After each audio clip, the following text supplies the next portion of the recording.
The first weapon that Commander Vex drew looked like a rod made of pure energy. Blue light crackled around it, and the air smelled like lightning. He held it in his upper right hand while his other 3 hands reached for different weapons. The alien moved with practiced speed that showed he had done this many times before. Tejo did not wait to see what the other weapons could do.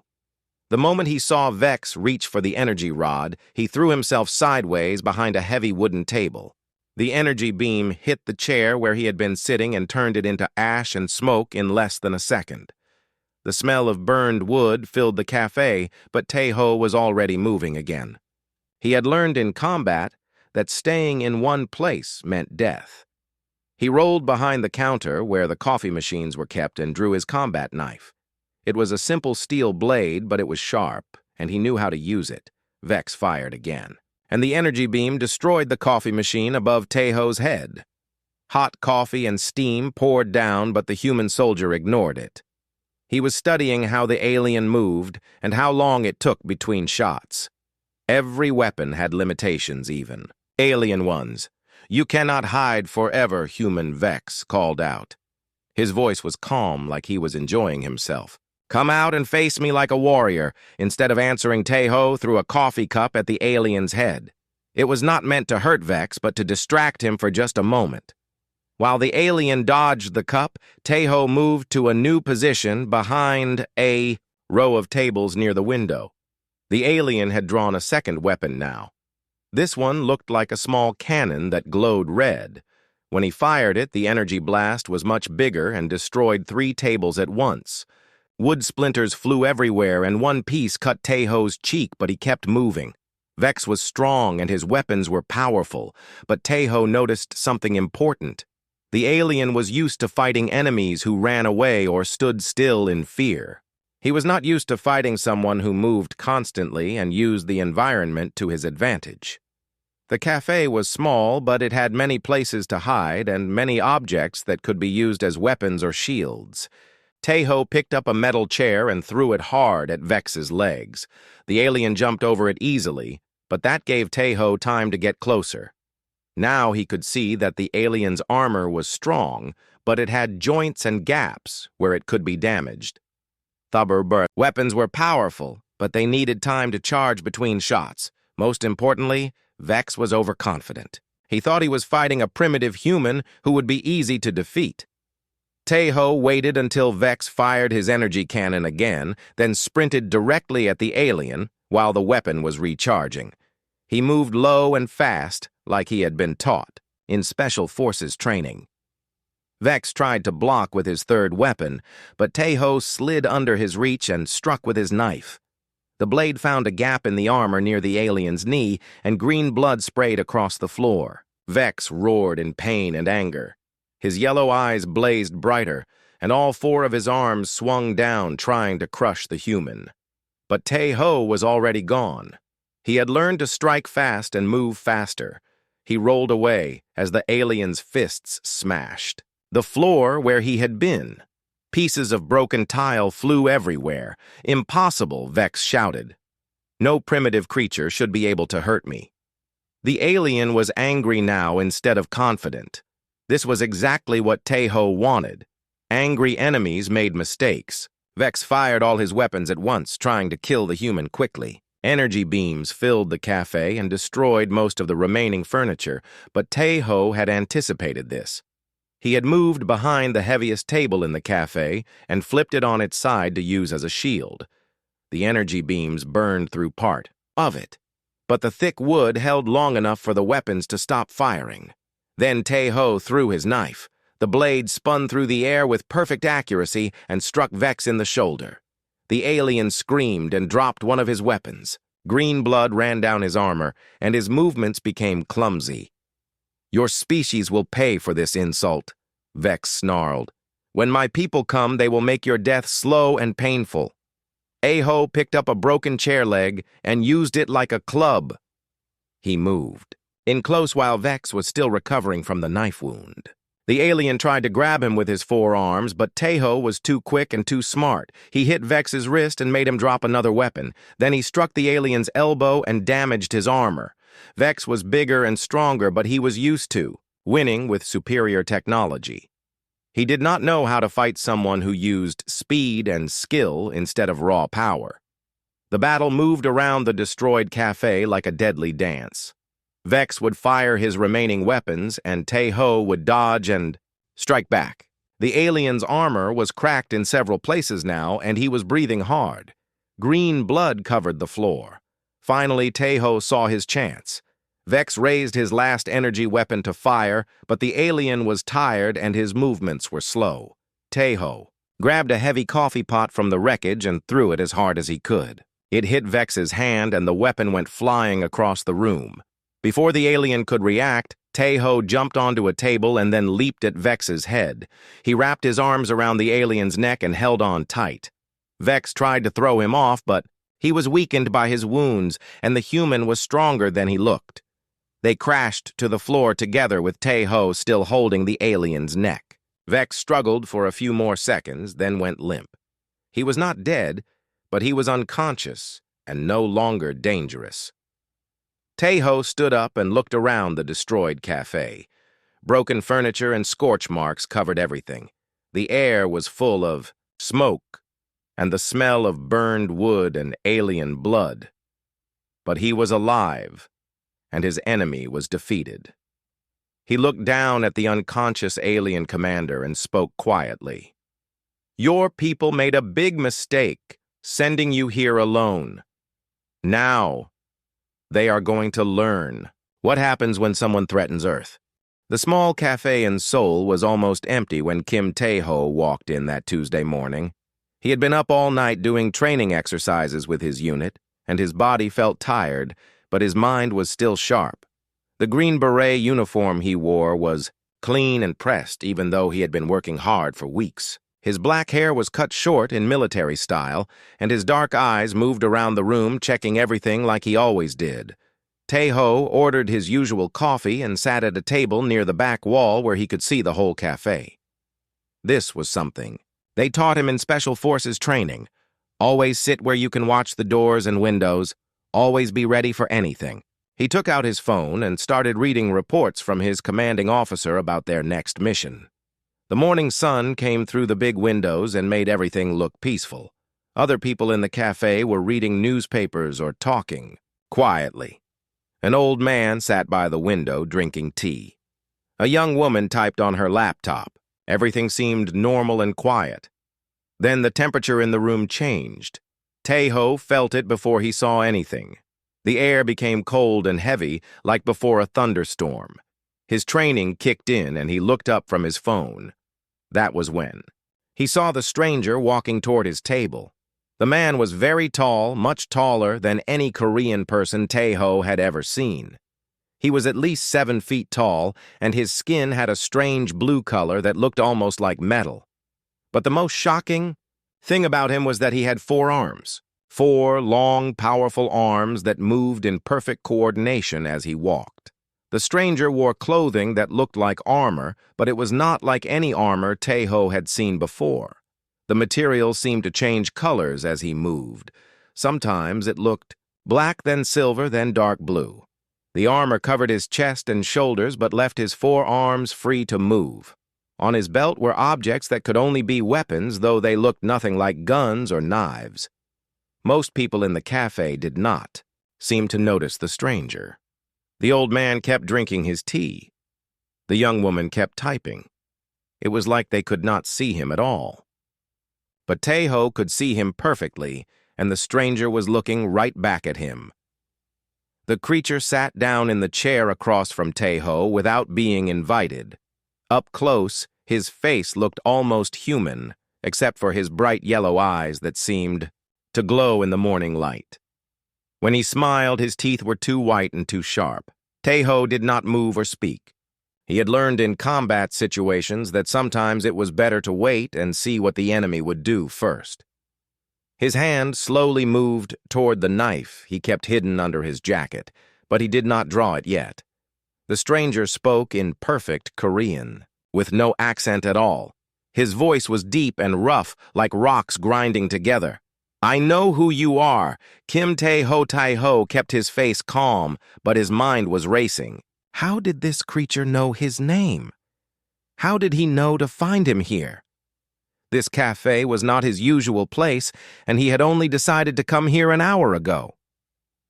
You are the famous Green Beret? The stranger continued. The human soldier who has never lost a battle. The one your people call a hero. The way he said the word human made it sound like an insult. There was disgust in his yellow eyes, and his 4 hands had moved to rest near the weapons on his belt. I am Commander Vex of the Galactic Defense Force, the creature said. We have been watching your species for many years. We have studied your wars, your weapons, your soldiers. We know everything about you. Tejo finally spoke, keeping his voice steady and calm. What do you want? Vex leaned back in his chair, and his smile became wider and more cruel. I want to show you something human. I want to show you how weak your species really is. He reached into his armor with one of his hands and pulled out a small device that looked like a crystal. When he touched it, pictures appeared in the air above the table. The pictures showed planets burning and cities destroyed. They showed armies of creatures like Vex fighting against other species. We have conquered 1,000 worlds, the alien said, watching Tejo's face for any sign of fear. 1,000 different species have fallen before the power of the Sec Empire. Some tried to fight us. Some tried to hide. Some begged for mercy. None of it mattered. We destroyed them all. The pictures changed, and now Tejo could see Earth from space. He could see the continents and oceans of his home world spinning slowly in the darkness. Your planet will be next, Vex said. Your people will die just like all the others. Your armies will fall. Your cities will burn. Your species will be nothing but a memory. Tejo looked at the pictures, then back at the alien's glowing eyes. Then why are you here talking to me? Vex laughed, and the sound was not pleasant. It was like metal scraping against stone. Because I want to have some fun first. People have legends about your greatest warriors. They say Green Berets are the best soldiers on your world. They say you are unbeatable in combat. The alien stood up, and his 4 hands moved to different weapons on his belt. Each weapon looked deadly and alien. Energy seemed to flow around them like electricity. I want to test this legend before we destroy your planet. I want to see if even your best warrior can survive for more than a few seconds against a real soldier. Tejo remained sitting, but his muscles were ready to move. He had fought many different enemies in many different places, but never anything like this. The creature was bigger and stronger than him and had weapons he did not understand. But Tejo had advantages too. This was his world, his country, his city. He knew every corner of this cafe. More importantly, he had something that the alien clearly did not expect. He was not afraid. You made a mistake coming here alone, Tejo said quietly. Vex tilted his head like he was confused. What mistake, human you? Told me your plans. You showed me your weapons. You let me see how you move and how you think. But most importantly, you assumed that I would be scared of you. Tejo stood up slowly, keeping his hands visible but ready. I have fought in wars on 3 continents. I have faced enemies who wanted to kill me every day for years. I have been shot, stabbed, burned, and nearly drowned, but I am still here. Do you know why? The alien's smile faded and his yellow eyes became narrow. Because I do not give up. Because when someone threatens my home, my people, or my world, I do not run away. I fight back, and I win. The air in the cafe became electric with tension. Both warriors knew that words were finished. Now there would be only action.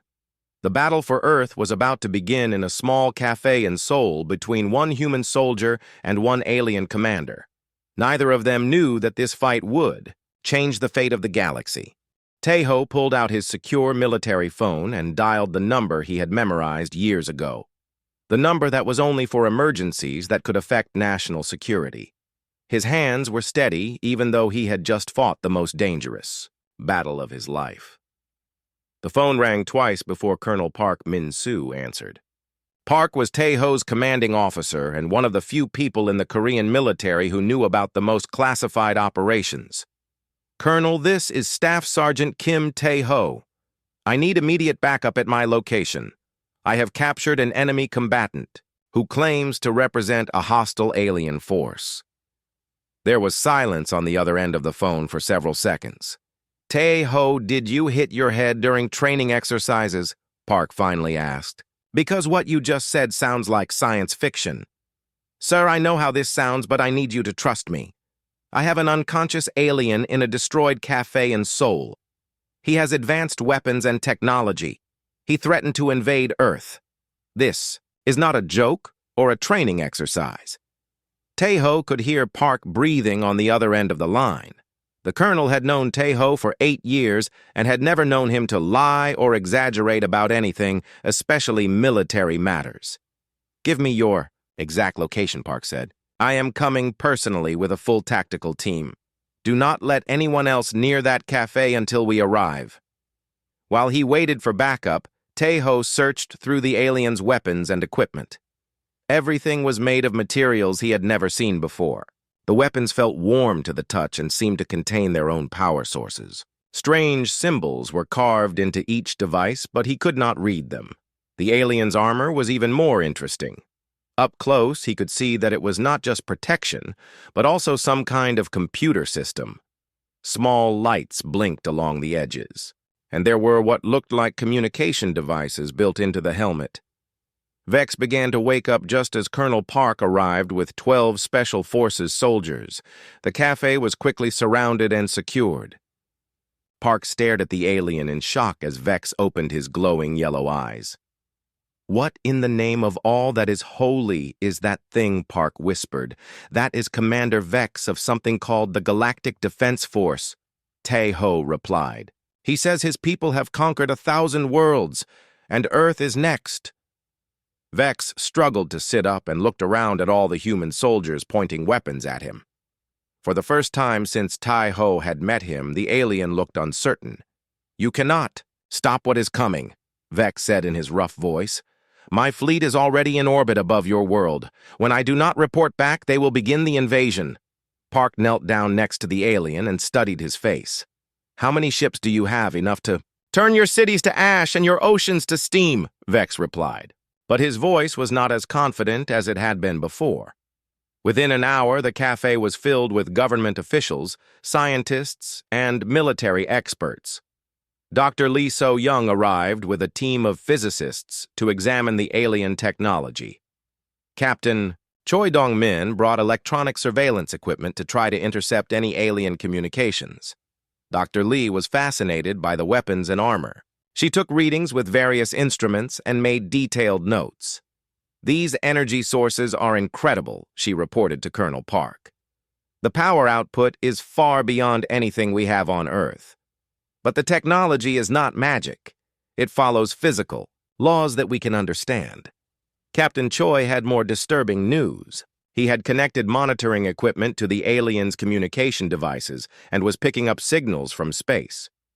"Colonel, there is definitely something in orbit above us.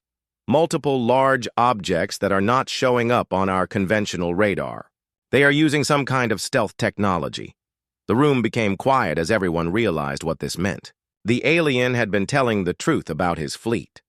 Dr. Lee continued her analysis of the weapons while government officials made phone calls to world leaders. Within 2 hours, presidents and prime ministers from around the globe knew about the alien threat. But it was Captain Choi who made the most important discovery. He had managed to partially decode some of the alien communications, and what he found changed everything. "Sir," he called out to Colonel Park, "you need to see this immediately." Everyone gathered around Choi's computer screen as he showed them what he had learned. The alien ships are not just planning an invasion, they are planning complete planetary destruction. Their communications mentioned something called a world burner weapon that can crack a planet's core and destroy all life. Vex laughed when he heard this. "Now you understand the power of the Sec Empire. We do not waste time with occupation or slavery. We simply destroy worlds that resist us and move on to the next target." Dr. Lee looked up from her examination of the weapons. There is something else. These weapons are powered by an energy source I have never seen before. It seems to draw power from biological fear responses. The more afraid their enemies are, the stronger their weapons become. Taeho thought about his fight with Vex. The alien had been confident and powerful at first, but became weaker as the battle continued. Maybe it was not just because of his wounds. That explains their tactics, Taeho said. They probably always attack the weakest targets first to create maximum fear. Then they use that fear to power their weapons for the next attack. Colonel Park was already making plans. We need to contact every military force on the planet. If these aliens think they can destroy Earth without a fight, they are about to learn how wrong they are. Vex struggled against his restraints. You cannot win, primitive humans. We have destroyed civilizations far more advanced than yours. Your weapons cannot even scratch our ships. Dr. Lee looked at the alien with a thoughtful expression. Maybe our conventional weapons cannot hurt them, but what if we could turn their own technology against them? What if we could make their fear-based power system work in reverse? Everyone in the room turned to look at her. Explain, Taeho said. If their weapons get stronger when enemies are afraid, then they might get weaker when enemies are brave. Human courage might be like poison to their power systems. For the first time since his capture, Vex looked genuinely worried. Outside the destroyed cafe, the world was mobilizing for war. But inside, Dr. Lee was already working on a plan that could save not just Earth, but every world in the galaxy. Dr. Lee So-young worked without sleep for 18 hours straight, analyzing every piece of alien technology they had captured. Her laboratory in Seoul National University had been transformed into a secure military facility with armed guards at every door. Scientists from around the world were video conferencing in to help with the analysis. Taeho stayed close to the research team because he was the only person who had actually fought the alien technology and survived. His observations about how the weapons behaved during combat were crucial to understanding how they worked.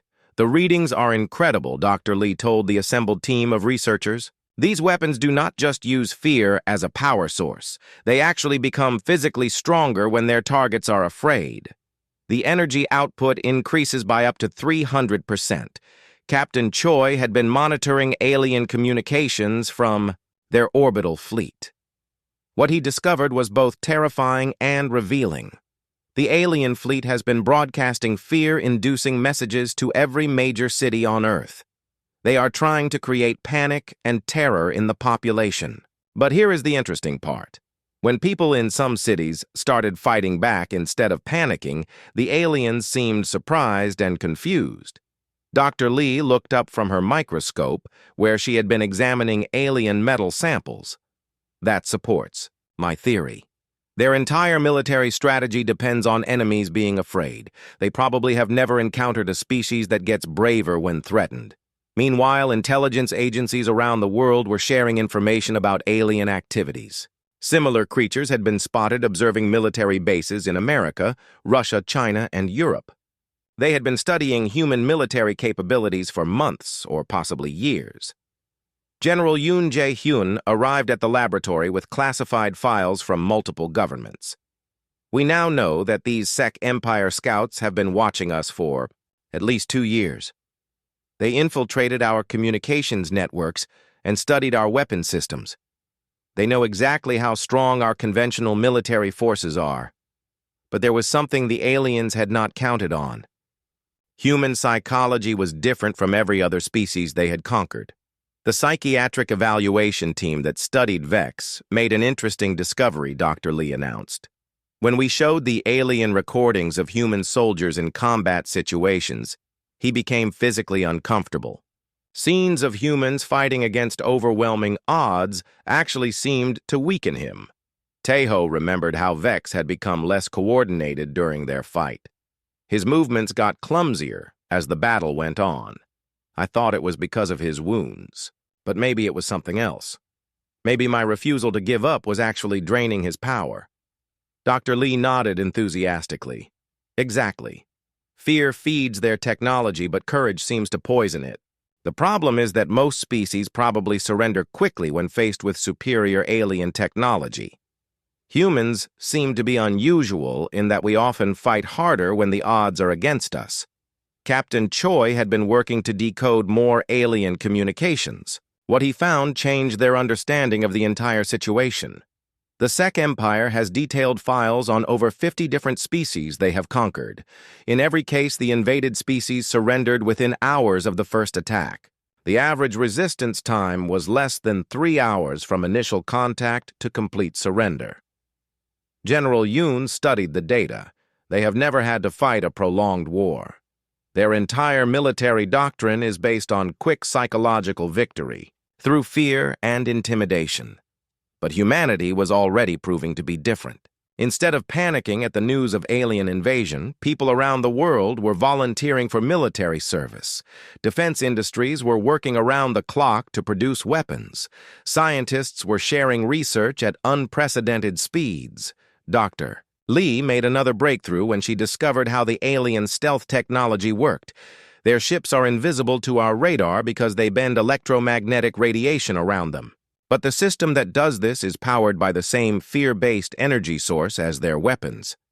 If we could broadcast the opposite of fear directly at their ships, we might be able to make them visible. What is the opposite of fear? Tae-ho asked. Courage, determination. The absolute refusal to give up, Dr. Lee replied. All the things that make humans dangerous when we are threatened. The plan began to take shape. Using modified satellite communication technology, they could broadcast human emotional states directly to the alien fleet, but they needed a way to focus and amplify human courage into a signal strong enough to affect alien technology. The solution came from an unexpected source. Dr. Lee discovered that the alien communication devices could be reprogrammed to work in reverse. Instead of spreading fear, we can use their own equipment to broadcast courage. But we need someone who can generate an extremely strong signal, someone whose courage and determination is so powerful it can overload their systems. Every person in the laboratory turned to look at Tae-ho. You want me to be a human radio station broadcasting bravery to alien spaceships? Tae-ho said with a slight smile. Basically, yes, Dr. Lee replied. Your psychological profile shows extraordinary resistance to fear and intimidation. During your fight with Vex, you never showed any signs of panic even when facing superior alien technology. That kind of mental strength could be exactly what we need. Meanwhile, the alien fleet had begun their final preparations for planetary destruction. Vex had been scheduled to report back hours ago, and his failure to communicate was triggering their automated invasion protocols. Captain Choi monitored their communications with growing alarm. The alien fleet is moving into attack position. They have given up waiting for their commander to report back. According to their transmissions, they will begin the final assault in 6 hours. Dr. Lee looked at her equipment and calculations. We need at least 8 hours to set up the broadcast system and test it properly.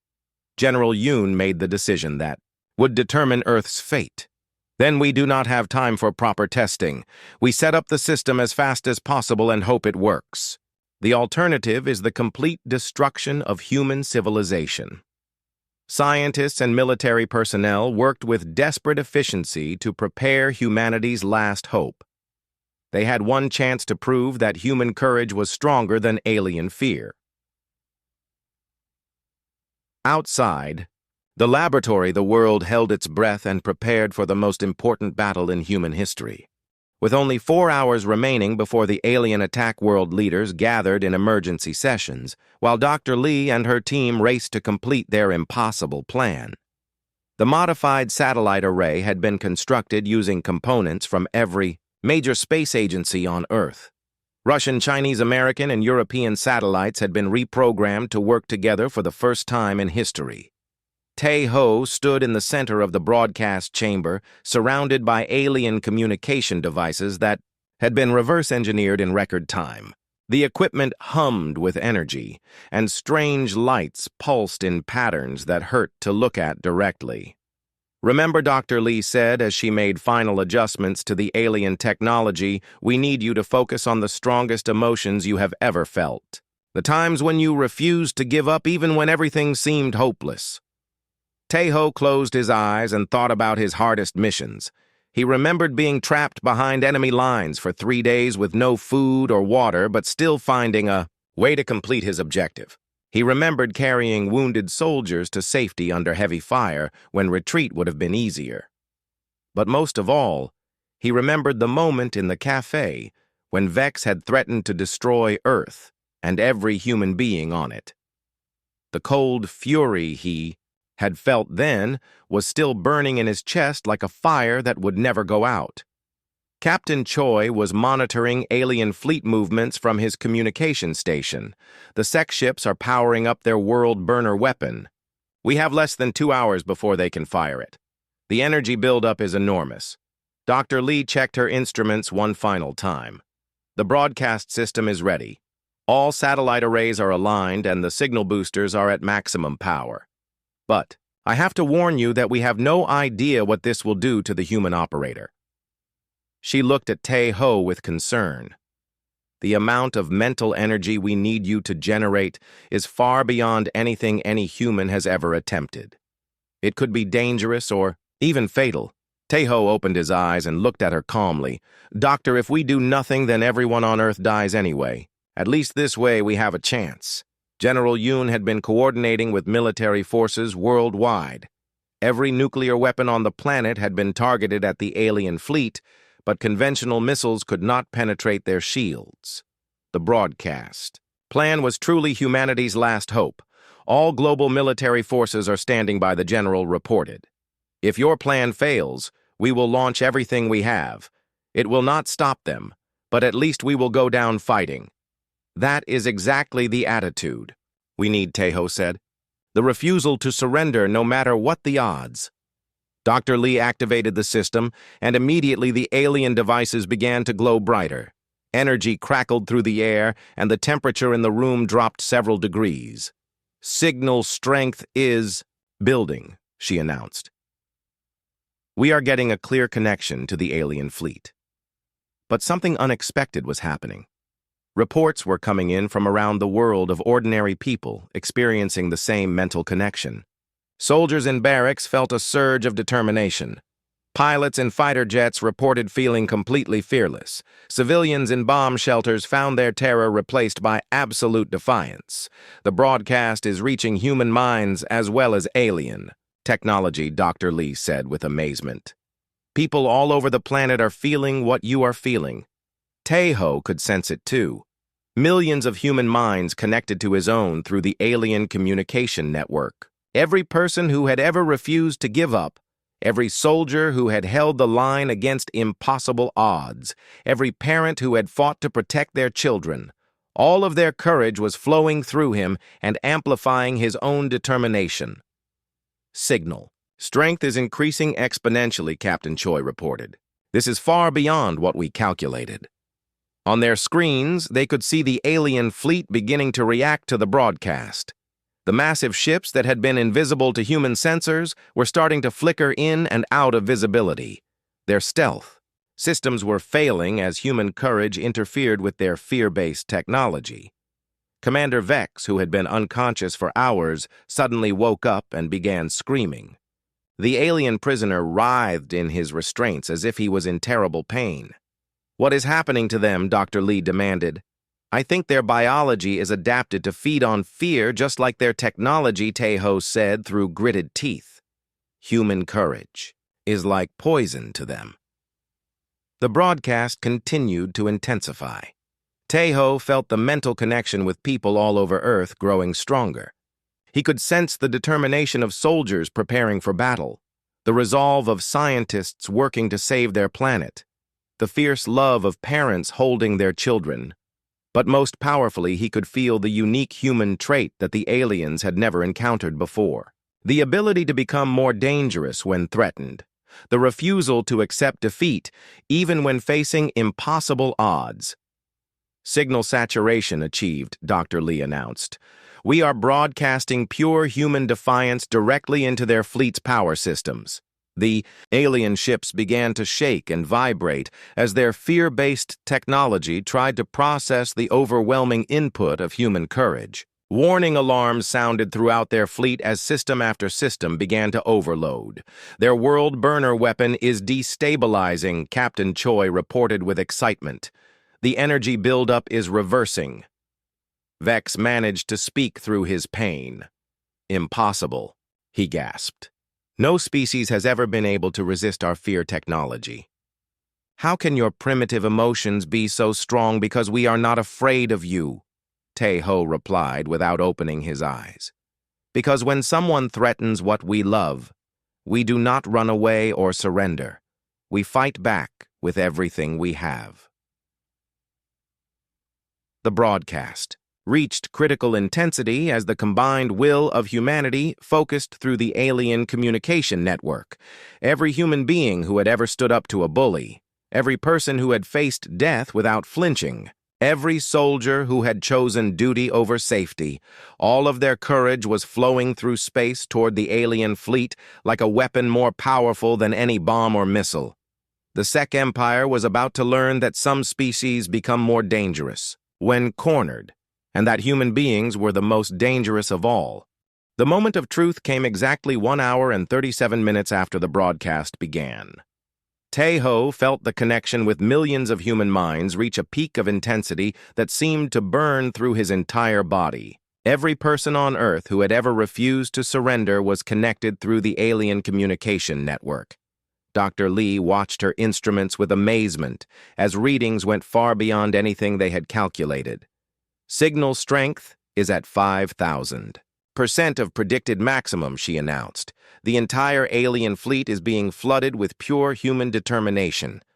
Above Earth, the massive Sec ships were beginning to fail in ways their builders had never imagined possible. Systems that had conquered 1,000 worlds were overloading as they tried to process emotional states they had never encountered. Captain Choi was monitoring their communications when the alien fleet began broadcasting emergency signals. Their command ship is reporting critical failures in all major systems. The world burner weapon has completely shut down. They are requesting immediate evacuation orders from their home fleet. But the most dramatic change was happening to the aliens themselves. Commander Vex was no longer screaming, but lay still with his yellow eyes wide and terrified. The confident conqueror who had threatened to destroy Earth was now trembling like a frightened child. "What is happening to me?" he whispered in a voice barely above a whisper. "I feel so weak, so afraid. This is not possible. Your entire species is adapted to feeding on fear," Dr. Lee explained. "Your biology, your technology, your psychology. Everything depends on your enemies being afraid of you. But humans get braver when threatened. Our courage is literally poisoning your systems." Through the connection with the alien communication network, Tae-ho could sense what was happening aboard their ships. Alien crew members were collapsing as human determination flowed through their vessels. Their fear-based biology could not handle exposure to such intense courage and defiance. The broadcast was affecting more than just the immediate threat. The signal was being relayed through the Sec Empire's entire communication network, reaching every conquered world in their territory. "We are getting reports from deep space," Captain Choi said with excitement. "The broadcast is reaching other star systems. Enslaved worlds that have been under Sec control for decades are beginning to rebel. All across the galaxy, species that had surrendered years or centuries ago were remembering what it felt like to fight back. The human signal was inspiring uprisings on hundreds of worlds as the Sec Empire's fear-based control structure collapsed. "Impossible," Vex moaned. "The Empire has ruled for 10,000 years. A single primitive world cannot destroy everything we have built." But it was happening. The alien fleet above Earth was retreating in panic as their ships failed one by one. The few vessels that could still function were fleeing toward deep space while broadcasting warnings to stay away from the human system. Dr. Lee monitored the withdrawal with instruments that could now detect the alien ships clearly. Their stealth, Systems have completely failed. Every ship in the fleet is visible and running away as fast as possible. They are abandoning their invasion without firing a single shot.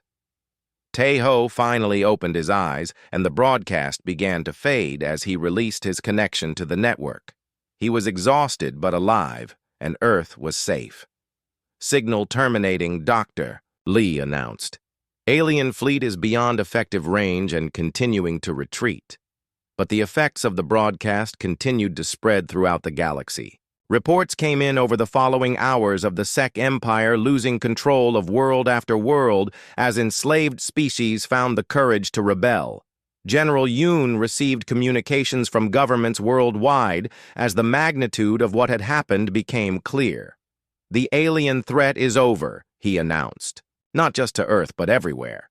The entire Sec Empire is collapsing as their conquered worlds fight for freedom.